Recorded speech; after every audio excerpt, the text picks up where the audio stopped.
Hello, everyone. Welcome to IPSI's weekly forum, Institute for Black Solidarity with Israel's weekly forum on Africa, Israel, Black America. My name is, as you all know, Joshua Washington, Executive Director of the Institute for Black Solidarity with Israel.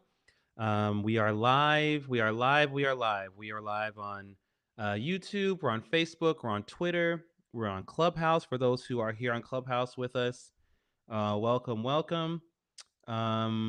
We are on Instagram as well. Hello, everyone. We got some things to talk about. I'm gonna jump right into it. Well, first things first, actually.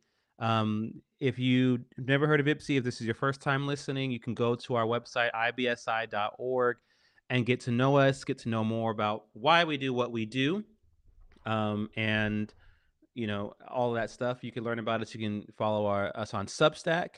Africa Israel Weekly. You can find that on the website as well. And also, if you are familiar with us and you like the work that we do, you can become a legacy builder. And that is a monthly giver to the Institute for Black Solidarity with Israel to help us continue to do this important work. Part of which is what we're about to get into tonight. Later on, I'll be joined by Olga Mishwe Washington, our our speakers bureau chief, and our well, I'm losing my words right now. She's a part of our staff, and she's on our board. There you go, board of directors, and she'll be joining me in a moment to talk about some other things. But I want to go ahead and just start off to recap. This weekend was kind of a really busy weekend for all of us. We kind of had to divide and conquer this weekend. Olga was an MC at an event in Chicago, would stand with us. I'll have her share some more about that. A couple of things that happened there, though. Pastor Corey Brooks, who is a partner of IPSI, he's with Project Hood, helping others obtain destiny. He was honored there. If you don't know who Pastor Corey Brooks is, you should look him up, follow him, donate to Project Hood. He is an incredible human being. Project Hood does real life changing work. One of the things that it reminds me of actually is some of the a lot of the initiatives in Israel, attacking the problem at the root. That's Pastor Corey Brooks. Another person who's honored is Dr. Barai, and I'll have Olga share more about that as well. And then myself and our founder and CEO, Pastor Dumisani Washington, and our COO, Valerie Washington, or as I like to call them, Mom and Dad. We all went to Boston this weekend. Our CEO was honored. He got the Genesis Award from an organization called Christians and Jews United for Israel. He was also the keynote speaker, touched on some very important things we're actually going to touch on tonight. And I was also asked to share a song. I did an original piece called State of Freedom, which is a song that's based on the Masada defenders who fought against the Romans, ultimately lost, but the kind of like the farewell speech, if you will, from one of the main leaders was something that inspired me. So I shared that as well. The whole night went very, very well, and we had a great time. We connected with some people we haven't seen in person at all. We've only worked with virtually. Ben Poser, who also works with Charles Jacobs, who's a dear friend of ours. Charles Jacobs has done more, I think, than anyone I know to combat slavery on the African continent. And he's done it for so long, and he's just a pillar in the Jewish community, a pillar in just the community at large. Got to meet his partner Ben Poser, and it was incredible. So that was this weekend, and we look forward to what else is going to be going on in these next couple months to end this year. Okay, y'all, we got to get into some stuff today. Let's kick it off with, right now Israel is still at war. I mean, unless you've been living under a rock, you know that on October 7th, Hamas, the terrorist organization, a murderous organization, they infiltrated Israel. They broke into Israel, murdered, as far as we know, and the body count seems to keep increasing, but somewhere around 1,400 Israelis, even other foreign nationals as well, Americans, um, I think Germans as well, people from other countries, kidnapped over 200. That count is going up as well for a couple of different reasons. One of which is that people are still being kidnapped here and there.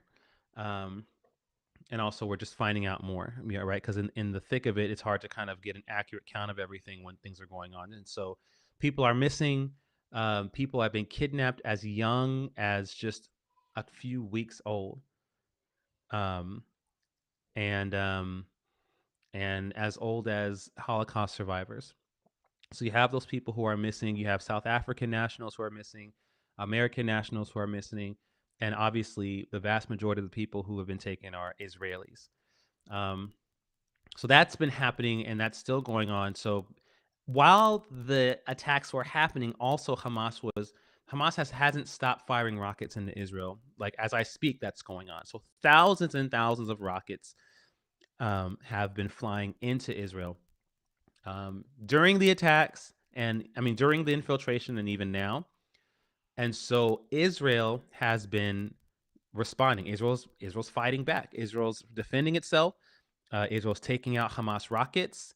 And I want to kind of emphasize that, because this is how disinformation works. This just subtle things, like most of mainstream media and honestly, even some people that I see who are trying to defend Israel have kind of silently accepted this narrative that Israel somehow is just bombing Gaza for revenge or as punishment for not giving back the hostages. Israel is taking out Gaza's rocket launchers. It's a very, I mean, what else would you do? It's a very practical thing. Missiles are coming at you, so you're trying to take it out at the root. That's what Israel's been doing. And of course, as we know, the media with their spin on it and everything has been making it seem like Israel's just deciding that one day they just woke up one morning and said, "Hey, let's murder some Palestinians in Gaza." And how quickly it seems the world has forgotten what happened on October 7th, and how nothing is resolved right now, except for a couple of hostages have been released. That's been astounding. Another report came out earlier today, I saw, very gruesome, as people are investigating things, because things are still, I mean, there's still much to uncover. Some investigators found babies in ovens. One family in particular, Hamas killed the husband, raped the wife multiple times, and stuck the baby in an oven and turned the oven on. I don't mean to turn your stomach, but I'm just telling you what happened. While the world a couple weeks ago, when the attacks happened, this was the evil part, right? People were either celebrating it in the streets. So you have a whole rally in New York where this girl was standing up with a microphone saying, 2 days ago, our resistance army, invaded occupying forces. Everyone clapped. And then she even said, and then proceeded to rain down at that time, over 5,000 rockets, and everyone's clapping and cheering.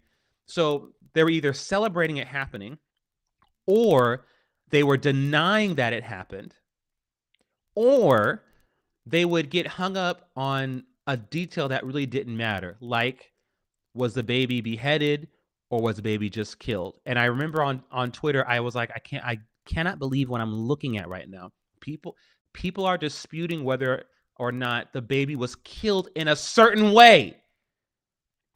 I'm sorry, I'm gonna calm down because we got a lot to talk about here. No, the baby wasn't beheaded. The baby wasn't beheaded. The baby was just regular killed, and the baby wasn't. And then that was something that then became this thing. Oh, you Zionists are liars because you said babies were beheaded. They weren't beheaded. They were just killed. And I couldn't. So all that stuff was going on, and now the world has seemed to have forgotten that has happened, and that rockets are still flying. Everyone's just hopping on Israel. Someone just asked me if that story about the baby in the oven was verified.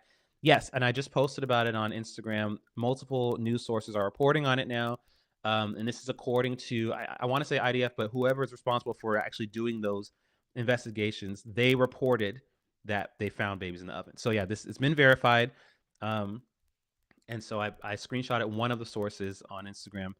Um, yes. So that's still happening. Israel is still reeling from this. The people of Israel will be reeling for this for years. This is I think that the gravity of this can't really be overstated. It's definitely being understated right now as Israel is responding to its enemies like any other country would do.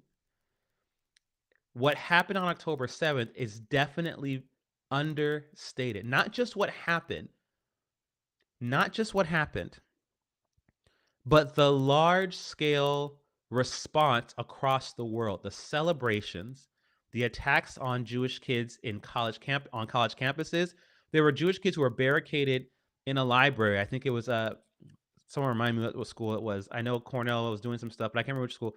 They were trapped. They were barricaded in a library because all of these pro-Hamas protesters, yes, and I'm calling them pro-Hamas protesters, not pro-Palestinian. They're pro-Hamas protesters, pro-Hamas supporters, were banging down the doors trying to break in and harass these students, probably beat them up and all that kind of stuff, right? The response from the rest of the world really should have sent a chill up everyone's spine. This is echoing 1939. It's not just the fact that Arab Nazis, just like you had white Nazis in Germany back then, you have Arab Nazis broke into Israel and murdered a bunch of people and kidnapped a bunch of people and raped a bunch of people and killed children and everything, raped dead corpses and all that stuff. But the tacit and even not tacit approval of it from most of the world.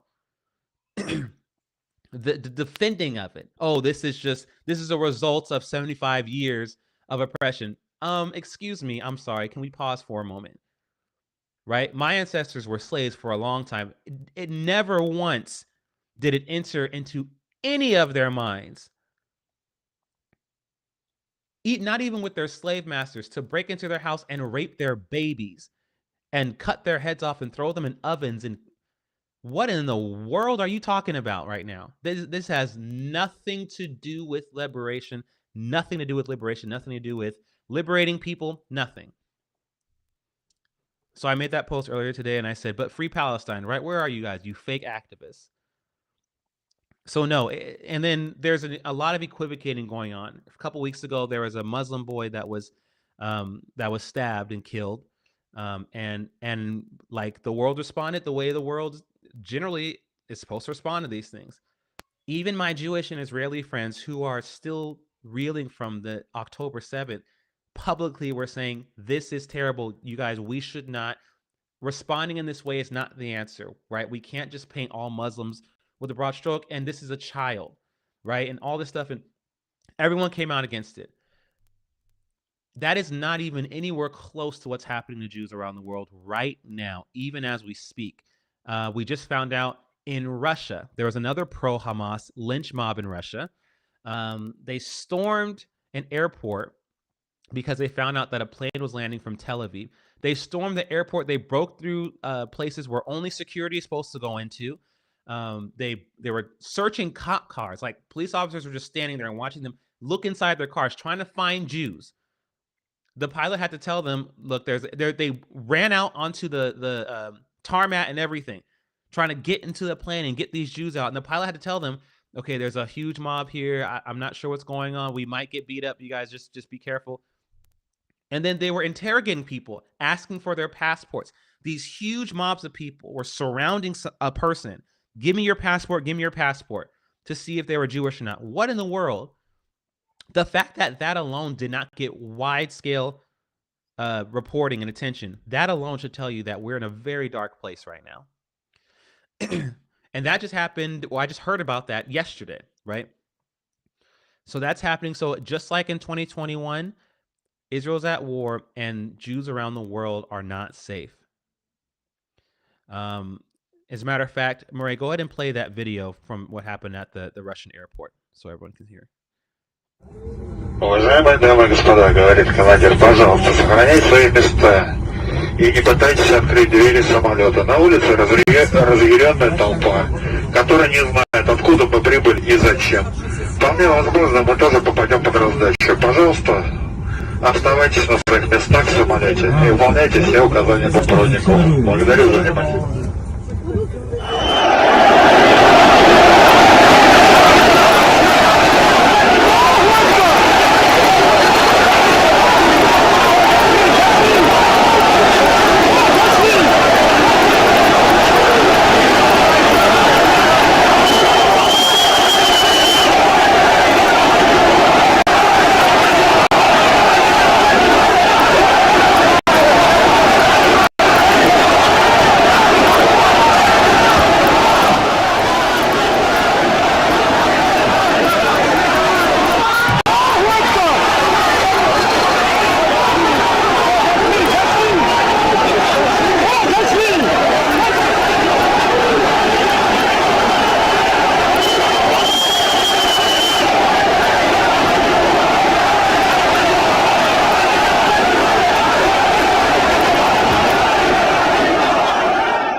For those on Clubhouse, I know you didn't get a chance to see that. For those on Instagram, it's posted to my page there, so you can see it. You can see there's another video too of the man being interrogated. Give me your passport. Give me your passport. All that stuff.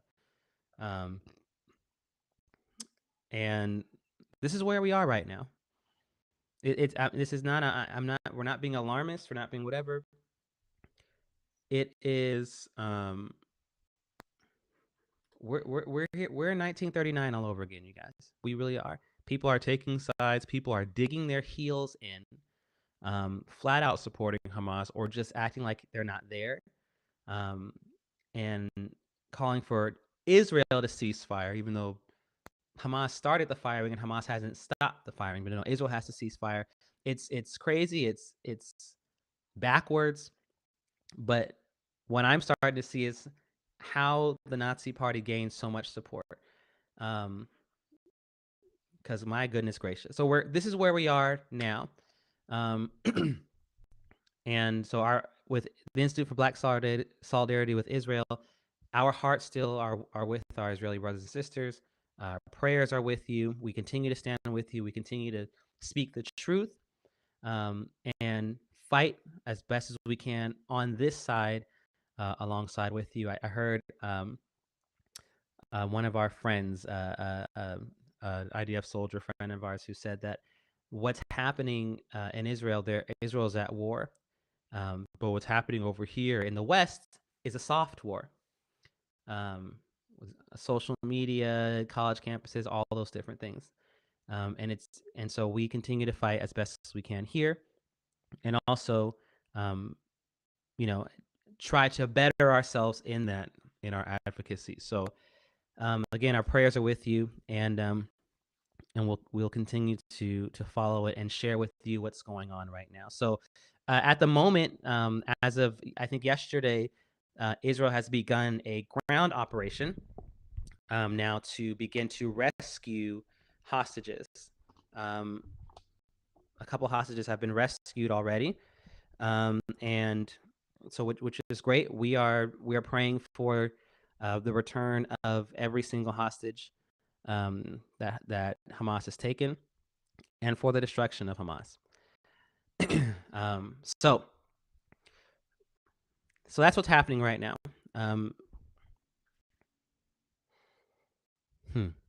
Now, I want to pivot just for a moment because what's been happening, just slightly though, because it's still in the same vein.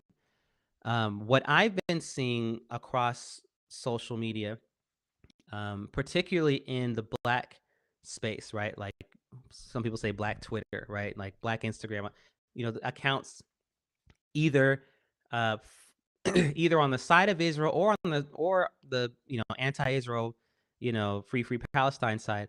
I've been seeing this sentiment that what's happening right now between Israel and Hamas is all well and good, and whatever side they fall on, they fall on whatever side. But then they bring up the point that right now the Democratic Republic of the Congo is bleeding.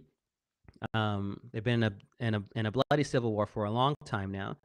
But they're bringing up the fact that right now, as of today, it was reported that almost 7 million people have been displaced because of this rebel group that's fighting against the government and all these different things. And so you have this tension that's going on. And so some of the sentiment that's been put out there on social media is that one, that no one really cares because it's Africa, which we share that sentiment for sure.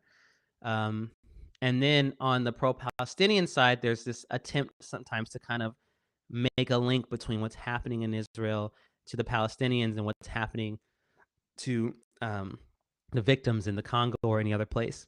And so quickly, I started seeing that more and more kind of pop up here and there.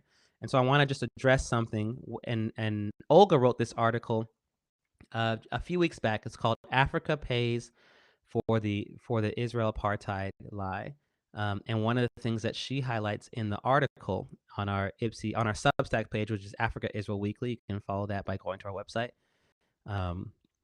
She talks about the terrorism in Africa. So right now, the number one state sponsor for terrorism around the world is the Iranian government.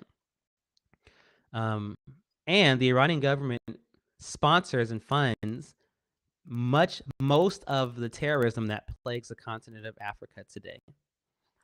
Now, when it comes to what's going on in the Congo right now, I'm not going to dive deep into that because for me, I'm actually still I don't like speaking on things that I'm still combing through myself. But I will say this: I don't know who's funding the rebel group in the Congo. Something I'm still researching, but I do know that the vast majority of, what do you want to call them, bandits, terrorist groups like Al-Shabaab in Kenya, Boko Haram in Nigeria, the vast majority of these terrorist groups, and you remember Boko Haram, the Bring Back Our Girls campaign, where they kidnapped those children, just like Hamas kidnapped Israeli children and men and women. Al-Shabaab, all kinds of stuff. But one story that comes to mind immediately was when Al-Shabaab broke into a university in Kenya and executed the Christians on that campus. They would hold a gun up to their heads and they would say, are you a Christian? Do you believe in Jesus Christ, right? Do you serve him? And the students would say, yes. And they would kill them all. So those groups, right? Those groups are backed by Iran, the Indian government. So Iran funds most of the terrorism that happens on the continent of Africa and around the world, including Hamas, who we have receipts. Hamas has thanked Iran for supporting them in their terror against Israel. Okay? Now, when I say Iran, I'm talking about the government, and I'm saying that now because I made a few posts, and then some of my Iranian friends had messaged me and said, hey, can you make sure to make a distinction and so that people won't lump the Iranian people in with the government? Absolutely. The Iranian people, especially the Iranian people who have escaped Iran, who are in Paris, who are in Los Angeles, who are all over the world, many of them, there was a huge demonstration in Paris just last week of Iranians in Paris who were it was a huge demonstration for Israel. And they said, we stand with Israel. The Iranian people are very different from the government. So I want to say that now and make that distinction. The Iranian government funds most of the terrorism on the African continent and in the Middle East and around the world, including Hamas, who did all that stuff. You remember, just try not to forget about October 7th, right? Hamas, right? Iran backs them. So in Olga's article, she highlights that, and I'm just going to paraphrase like this: Africa's enemies are Israel's enemies. The same terror that plagues Africa is the terror that Israel's still reeling from right now and will be reeling from for someone. So I heard someone yesterday say decades. Okay? There is no solidarity here between the Arab Palestinians in Gaza and the Africans on the continent, except if there is solidarity, if there is a parallel, is that much like there's corruption in different governments on the continent, different African countries, and leaders that don't actually care for their people, but they do what they can do for whatever their agenda is. We talk about that with Black Lives Matter. There may be solidarity there because Hamas uses their people as human shields. Hamas executes homosexuals. Hamas, all the stuff that Hamas did to Israel on October 7th, they've been doing to their own people since they came into power in 2007, right? So maybe there, but in terms of what's happening in Israel, Hamas, nothing could be further from the truth. Iran, the government, is funding terror against Israel, and they're funding terror against Africa. That is a perfect time for you to come in, Olga. This is great. Did you hear the last thing that I said, ma'am? I heard Africa. All right. Well, take it from there. No, I'm just kidding. So how are you? How are you doing, by the way? Well, thank you. How are you? Good evening to everyone. Yes, it's good to have you here. I was just talking about, I was linking your article, Africa Pays for the Israel Apartheid Lie. Right now, I was just kind of explaining that Israel's enemies are Africa's enemies, right? The Iranian government funds, they're the number one sponsor for terror all around the world, and they fund most of the terror on the continent. And that, and they fund Hamas. Hamas is known to thank Iran for their backing. And so in that way, the same Iran that funds Boko Haram, who kidnapped those children, and Al-Shabaab, who murdered those children, those college students on their campus, is funding Hamas, who just did what they did on October 7th. And so there's not the solidarity there right now is very clearly between Israel and Africa, because right now they are reeling from Iran-backed terrorism on their land. And so can you speak a little bit more to that? Sure. So you've highlighted the Iran being the sponsor of terrorism, not only across the world, but on the continent of Africa. In the article that I wrote, I think we're referencing that one. It was in 2021, and it's still out there. If I'm not mistaken, it's on the Times of Israel blogs. There we go. Yep. Thank you to our producer. And I wrote it when it was the 20th anniversary of Durban 1. The Durban 1 conference is what spawned the current movement of the BDS.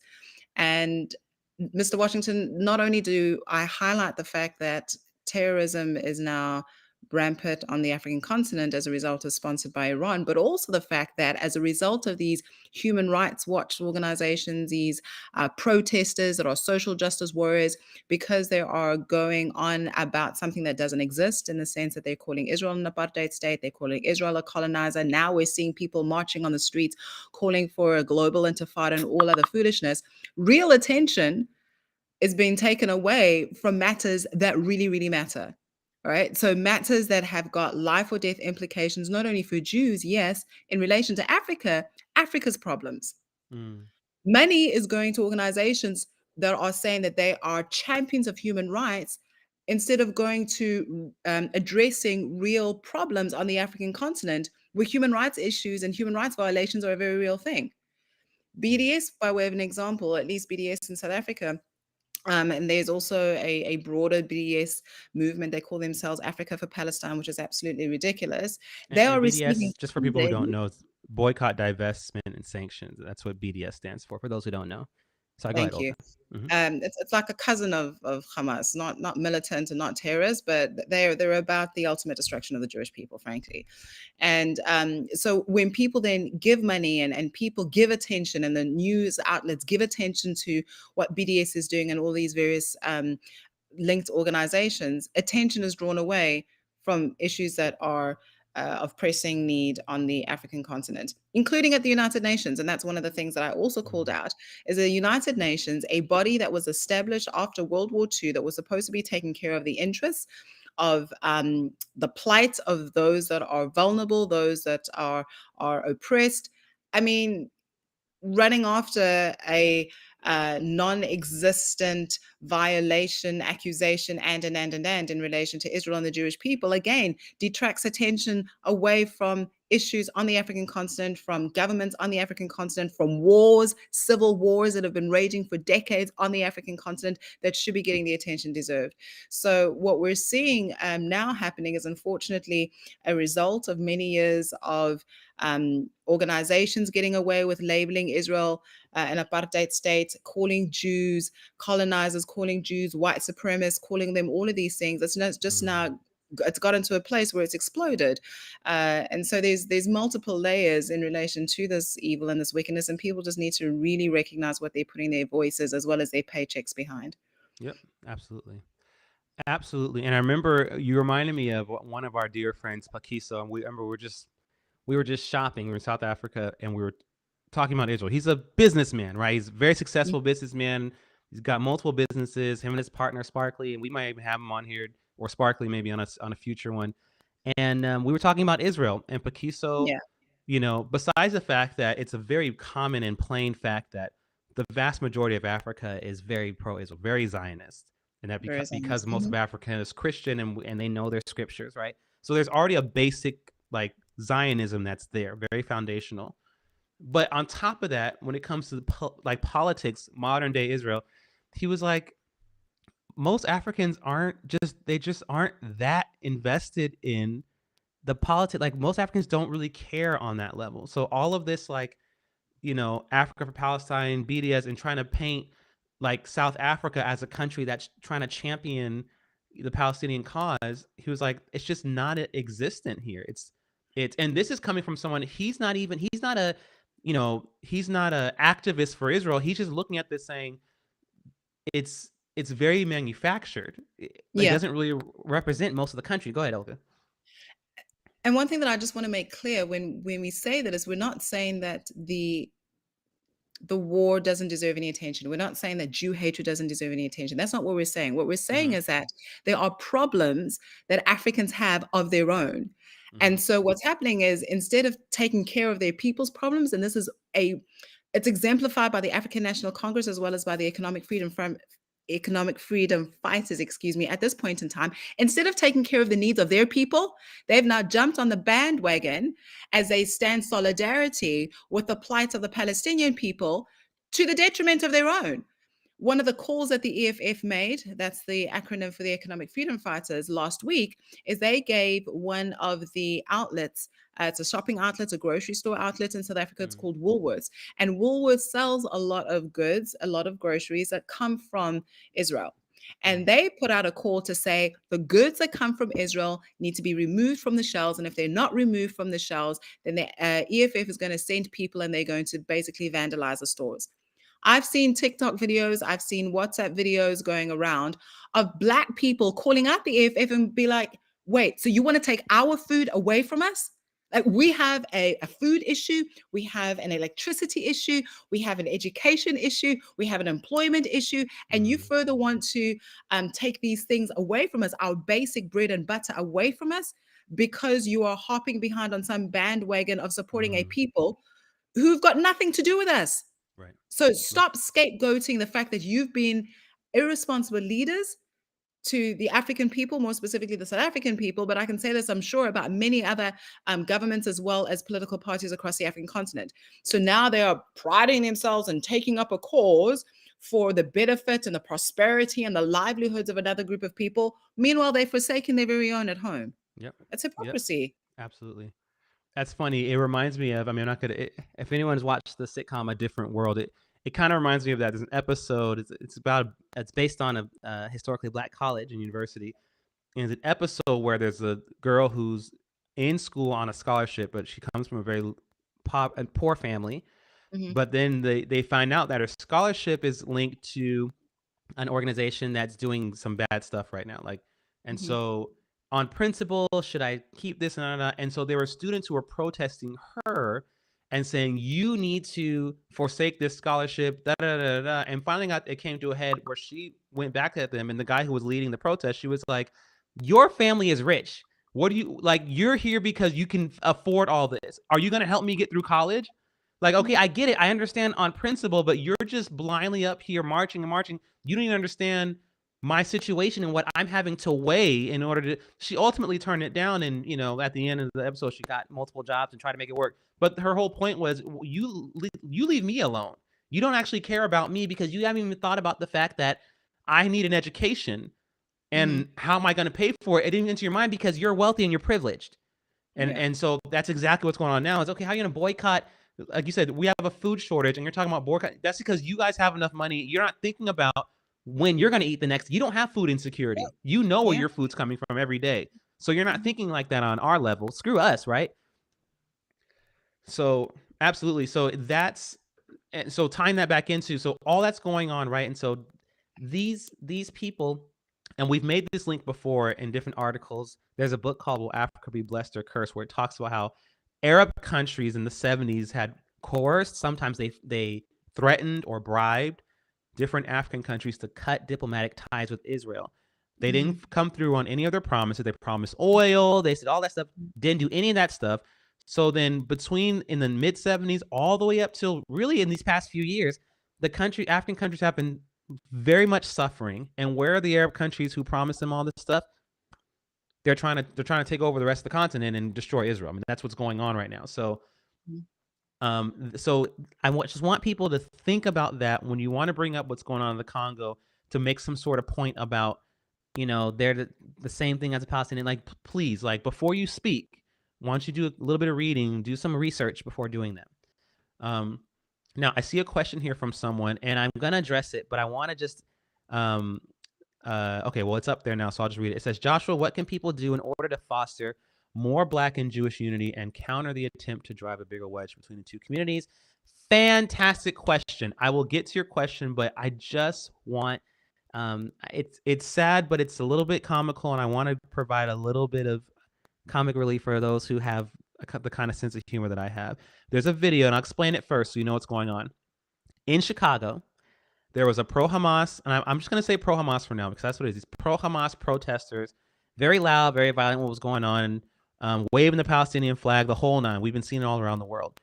And there's a group of Black Hebrew Israelites. Now, we've done multiple segments on them and articles and everything, making a distinction because they're just like a lot of things are different sects. There's a sect of Black Hebrew Israelites. They call themselves BHI. They're Black Jews. They practice Judaism.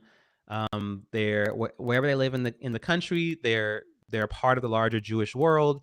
It's peaceful and like it's they do their thing and it's fantastic. Everything's great. There's the sect that I'm talking about though are the ones that we've been seeing lately. The white Jews. They say that white Jews are fake, which is not true. They say that Black Americans are the real Jews, right? Which is not true, obviously, and that our destiny ultimately is to own the quote unquote fake white Jews as our slaves, right? That's so there's been a lot of violent rhetoric that has come out of that particular sect. So you have this group, this sect, who wants to, and this is as far as I know from what I've been seeing from some of the reports of the BHI people on Twitter, they wanted to join the pro-Palestine, the pro-Hamas protests.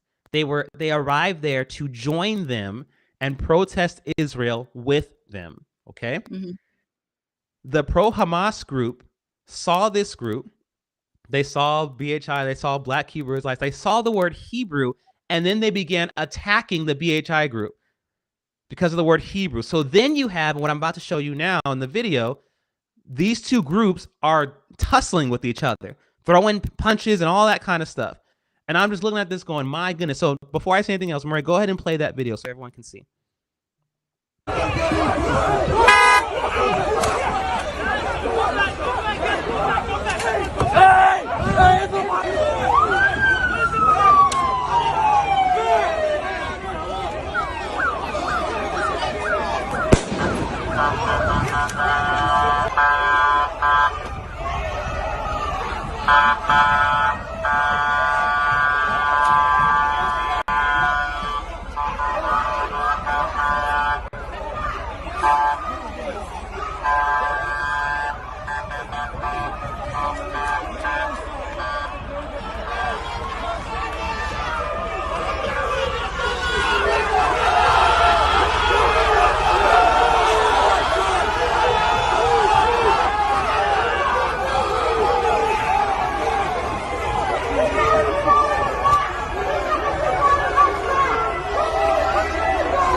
I mean, I just I, I just roll my sorry. I'm like, eyes.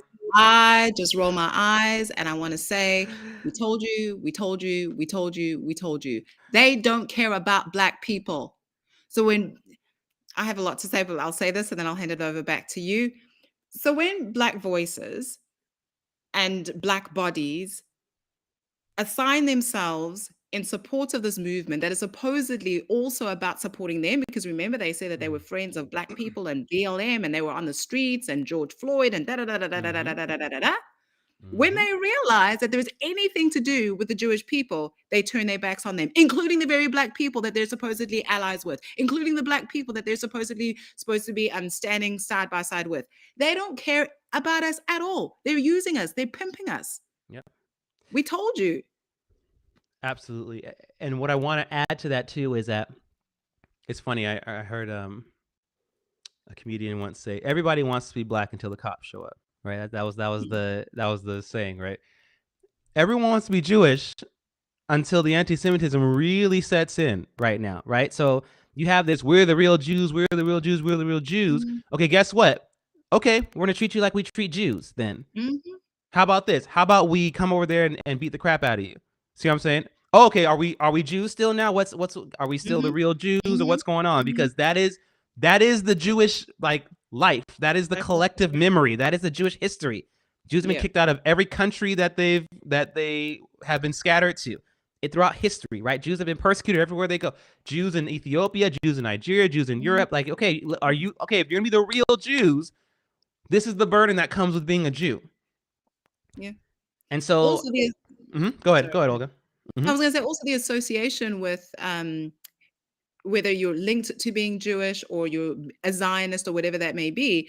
Maybe you really spoke about it a little bit at the beginning of the program, but how a society treats the Jewish people is a harbinger of how they're going to be treating other groups of people, Yep. right? First the people of the Saturday and then the people of the Sunday, because our faiths are aligned, not aligned, but Judaism is the roots of Christianity. There are studies upon studies that have been shown that once they have kicked out Jewish people, once they have treated them badly, once they have come for them violently, Christians are very close behind. Black people are very close behind.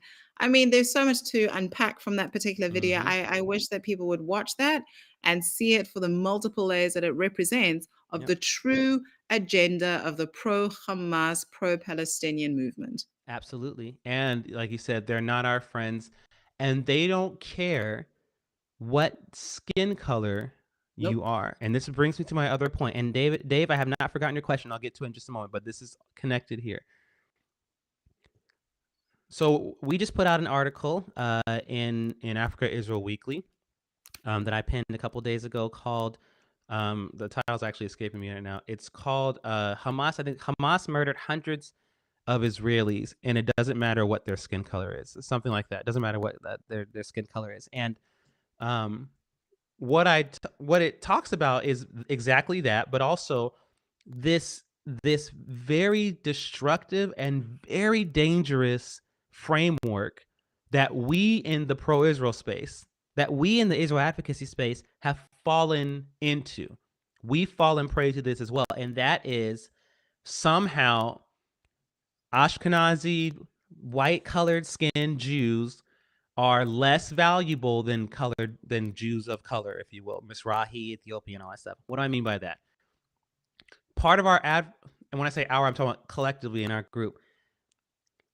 So when we teach about, there's a series that when our founder was on staff at Christians United for Israel, he had started called the Mizrahi Project, telling the stories of the Jews of the Middle East and North Africa.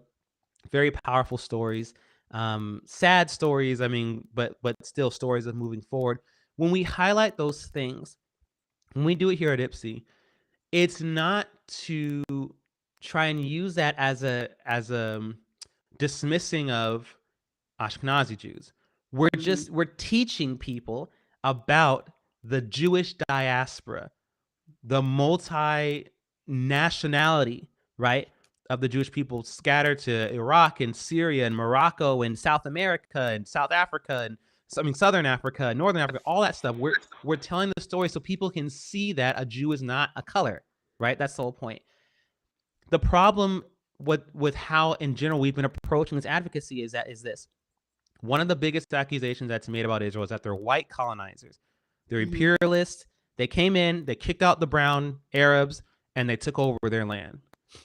And a lot of our response in the Israel advocacy space is, no. Israel has black and brown Jews too. Jews are also dark skinned. Okay, but what did I just do? I just allowed them. I let that whole sentence about, Israel being white and therefore bad go right past me. So then I just gave a tacit approval of, well, yeah, white Jews actually are bad, but Israel has brown Jews too.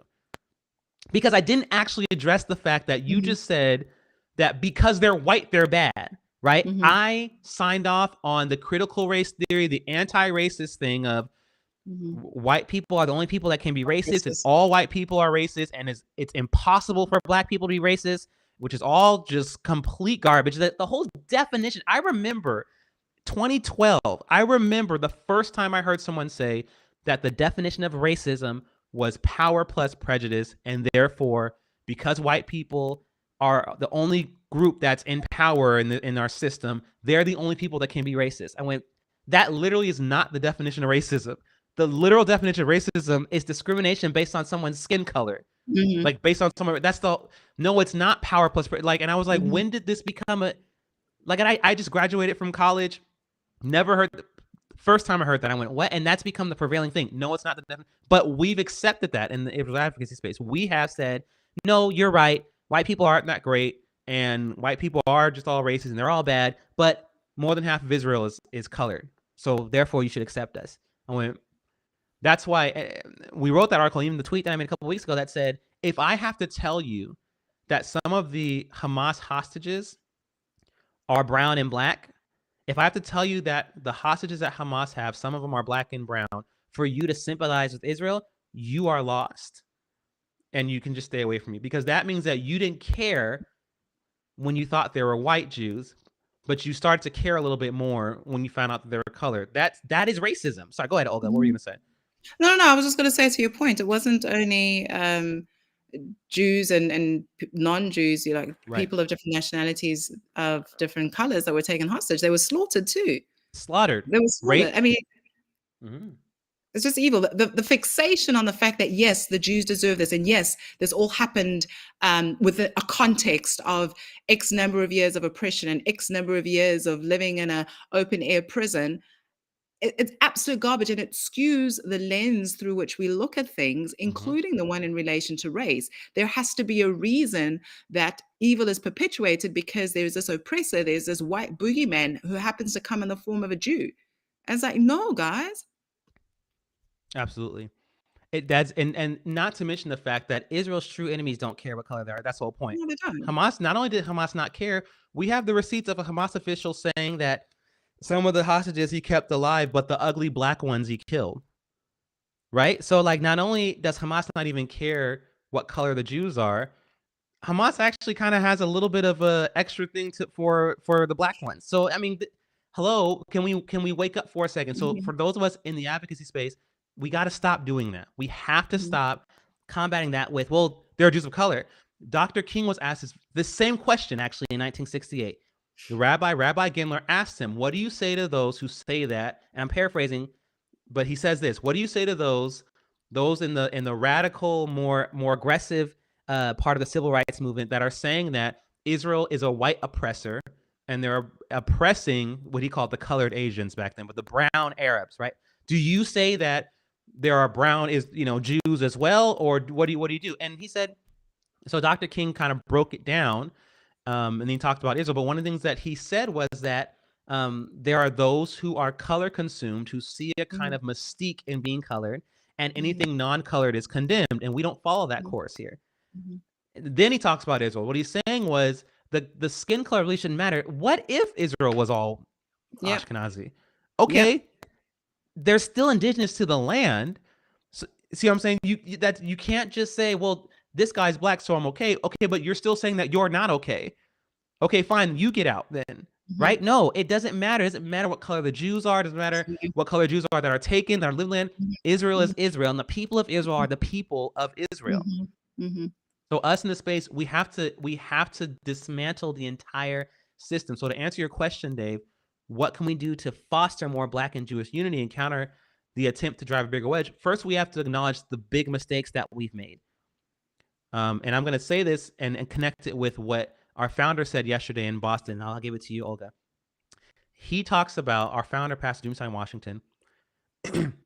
Right now, there's like more activity around exposing and highlighting the anti-Semitism, the Jew hatred that's taught on college campuses. The professors who Mhm. were celebrating, there's a professor of Cornell that said it was exhilarating and exciting to see Hamas breaking into Israel. The professors, Professor Melina Abdullah had some great things to say about Hamas as well in LA, and which is all well and good and which is all great. The problem is we are like 50 years behind right now. Some of this anti-Israel stuff being taught in schools has been going on since when my parents were babies in the 60s, right? This is institutionalized. My dad made a comment when we were talking today that your children who are in college are being brainwashed by the children of the professors who used to teach at that college. That's how deep and long it goes, right? Um, we're late to this party. We've allowed this to happen, and we've also, just like we did with the whole white Jews, quote unquote, Jews of color thing, we've made some admissions to try and kind of get more of a foothold, but it's actually has made things a lot worse. Mhm. We've adopted this color thing. We've adopted this whole anti-racist stuff, and it's coming back. What we're seeing now as a result of all of that coming back to bite us in the butt. So first, we have to acknowledge that we've made some big mistakes, and then we have to focus on dismantling the entire system, not just the aspects that we think are not great or okay, well maybe fine, you can get on white people, but not in color. No, no, no, no, no. We got to get rid of the whole thing. The whole thing is color consumption. The whole thing is racism. The whole entire thing. That's where we have to start. Because right now what we're doing is we're looking at individuals. We're looking at people like Sean King. We're looking at people like Melina Abdullah. We're looking at the professor in Cornell and saying we got to go after this person. It is so much bigger than those individual people. Go ahead, Olga.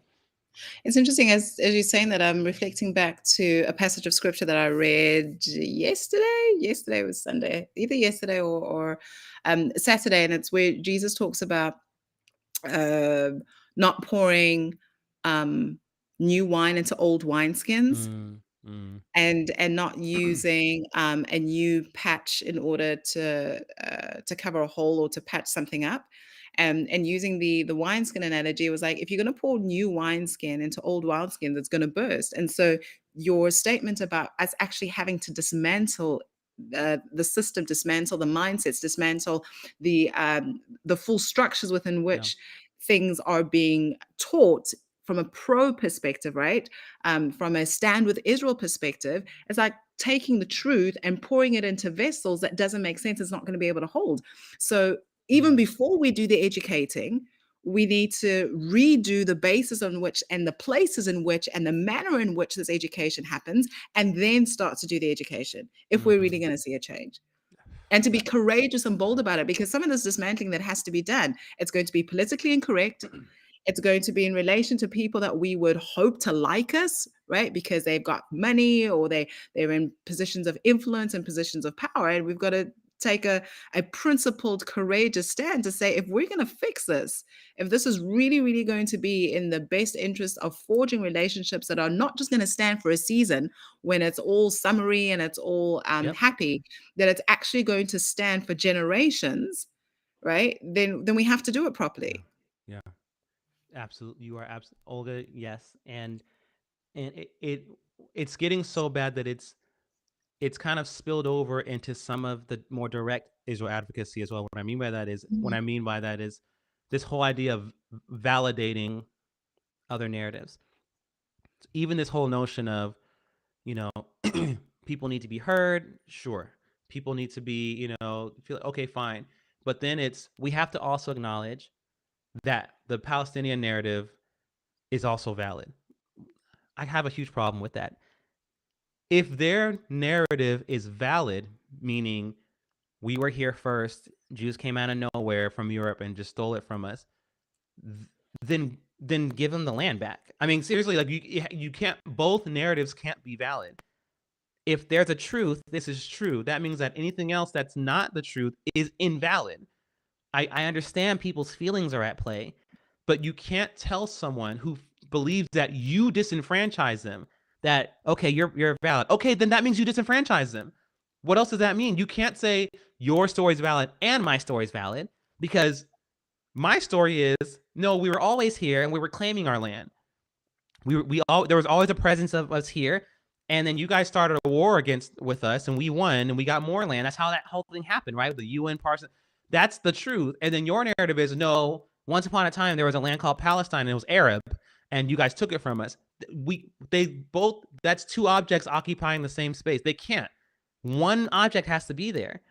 And so again, yes, it means that we have to be okay with our messaging not getting to some people. That means that some people will reject it. That's okay. Messaging is important. It really is. You have to make sure you're clear in your communication, all that stuff. But again, I'm talking to Christians now. If Jesus himself preached to crowds of people, and after he was done, they split up and some of them refused to follow him, what makes you think that you can wrap up the perfect message to get everyone on your side? It's just not going to happen. Human history has taught that there's always going to be people on the wrong side of history, period. You cannot bend to their will and bend to lies. So going back to the race thing, you can't accept that stuff, some of it, so that they can kind of come in now and it never works. You have to stand for truth, period, which means that sometimes you are not going to be popular. Ipsy was not listened to at all when we talked about the Jew hatred in Black Lives Matter. Even other Israel advocacy organizations came after us. Even other people that we were actually trying to defend, like, listen, they're not friendly to Jews. Oh, you guys are just to us. Okay, we weren't popular then. People, some of our colleagues even came for us publicly on social media, all that stuff. Okay, what happened after October 11th? After the paragliders came in and paraglided into a music festival and shot up and murdered and raped and killed and stole a bunch of Israelis, Black Lives Matter Chicago posted a graphic saying, "We stand with Palestine," and it was a graphic of a paraglider.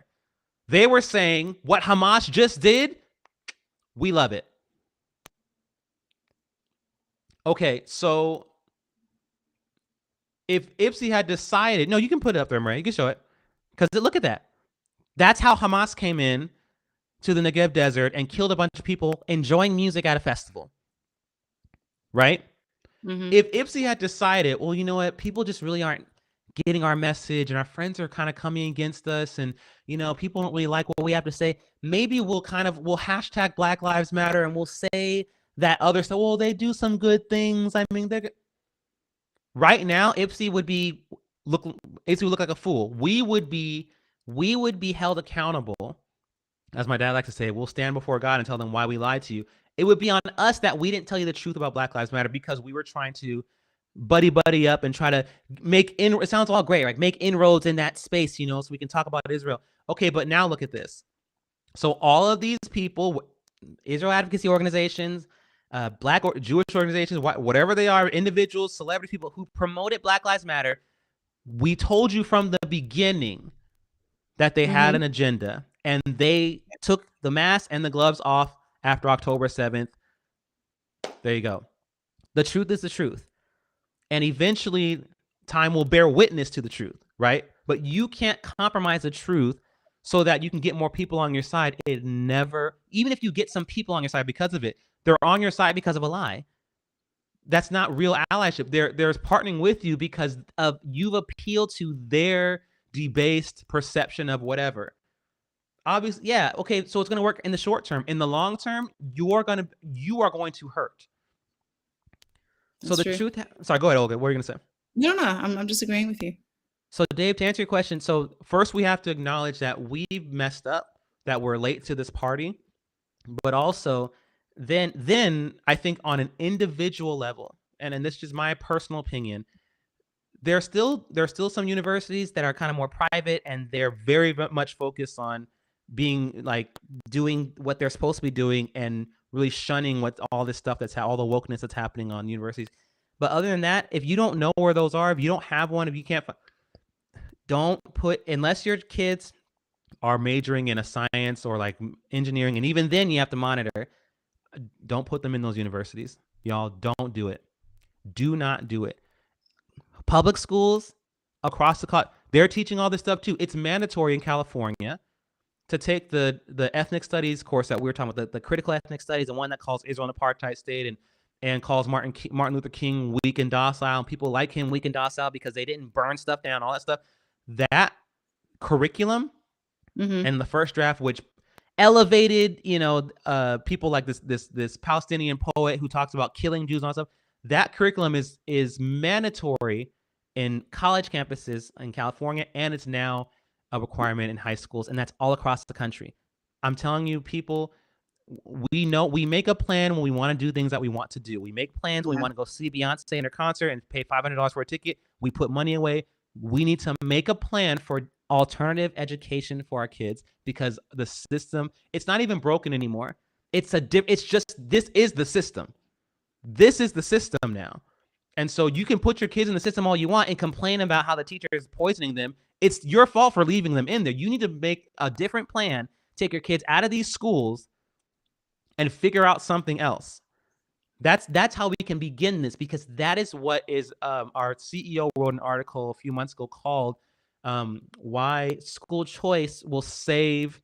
I'm bad with titles, but the article talks about how, because the system is so poisoned in the public school system, parents who decide to homeschool their kids or put their kids in other, maybe private schools or charter schools, or are finding other ways to educate them, will see those kids come out not, for the most part, not poisoned, like stronger thinkers, and not predisposed to hate Jews and hate Israel.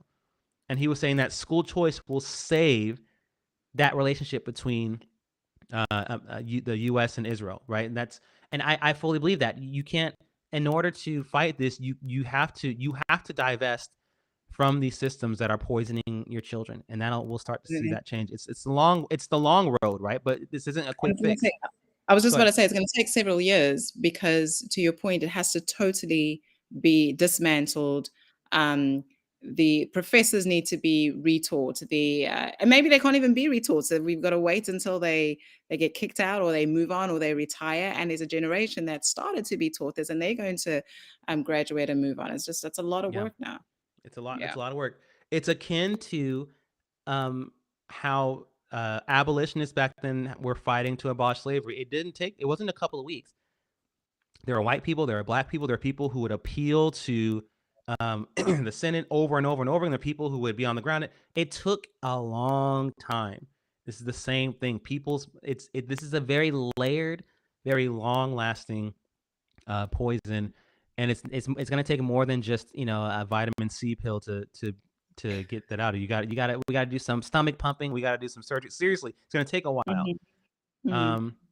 So someone just commented a comment. My granddaughter is having trouble deciding whether any university in Canada will be safe for her to attend. Mm-hmm. Absolutely. I mean, and you know what? Maybe the option is, maybe I go to a university somewhere else. Maybe I go to an alternative school. Maybe I do look at a trade, but maybe it's something else. So, Olga, I know you have to hop off, and we are about to. I know we're a little bit over time, so thank you so much, Olga. I'm gonna go ahead and sign off in just a moment, but thank you for joining us. Awesome. Thank you, Mr. Washington. Thank you for having me. Good night, everybody. So, you all, last thing I want to say, I know this hour sometimes goes by super fast. If you are in the Carolinas, if you are in North Carolina or South Carolina, we are having a Standing with Israel event on November the 19th. The flyer is still being made, so I can't post the flyer right now, but it's going to be in Fort Mill, South Carolina. There'll be details on the flyer itself. If you are around, or if you have the means to get here, if you're far away, please, we want to see you there. There's going to be lots of music. There's going to be very powerful speakers. We'll be live streaming it as well. Our friends at the Canadian Anti-Semitism Education Foundation, they will be tuning in, and they'll also be making an appearance virtually with us as well. So this will be viewed by people all over the world. Please, please, please. And Debbie Stark, thank you for reminding me. She said she's going to make a donation. I really appreciate it. If you're not close by but you still want to help us, you can give to this as well. Donate to IPSI for this event that's happening on November 19th. Become a legacy builder and just give monthly to IPSI. We're very lucky that we've had some things that have been gifted to us, and people we're partnering with another church, Antioch International Church. We're gonna have a really amazing time, but there's still some costs, right? We're gonna bring out some musicians. We're going to have some speakers. We're gonna do some other really cool production stuff and show some things as well. Please consider going to ibsi.org/donate and give to IPSI. Be a legacy builder. Set up your monthly giving. We really appreciate it. It helps us continue to do the work of Black, Jewish, Israel-Africa solidarity. So please consider doing that, and we really appreciate it. So you guys, thank you so much. Again, this has been great. I'm sorry we went over time a little bit. Obviously, there's a lot going on, but we'll be back here next week, same time, same place, Mondays at 8 p.m. Eastern time. Let your friends know about it. Join in with us. Let's continue to have this discussion. Our friends in Israel, our prayers are with you, and we're going to continue to do what we can to help you in any way that we can as you're going through this very, very difficult time. So we stand with you. We continue to stand with you. And we give our love all to you. We thank you all so much. Thank you guys. You guys have a good rest of your night.